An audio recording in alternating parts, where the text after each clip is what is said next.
You might have a different kind of oppressor, but it's our oppressor, and it's driving us out of our businesses. It's not good for wildlife. That's the clutch of the whole thing.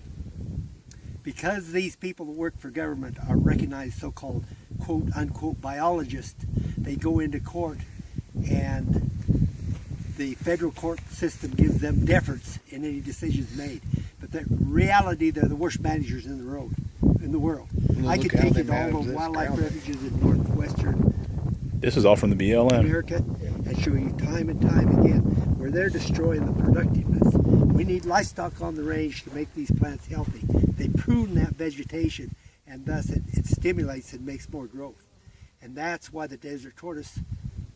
Corey was telling me he's been driving over this range for 2 years now and haven't seen a tortoise.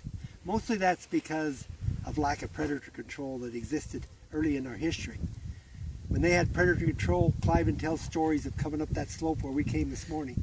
There used to be a big place where 3 or 4 sheep outfits would lamb there every spring. They'd come out of this country, the Arizona Strip, and come out on the slope and lamb there every spring and then go out north. And Cliven tells us going up there when he was a 3 or 4 year old boy, and when his dad would stop there to visit with the sheepmen, that he'd get out and he could just walk a little ways and they'd find tortoises. Some of them big enough that little kids could climb on their back and they'd carry him a little ways. Then came a time when he'd see the shells, the dead tortoise, and just leaving the big shells. I mean, tortoises that big around. And then after they decayed and went away. But that's government policy for you. That's happening on the Sheldon National Wildlife Refuge.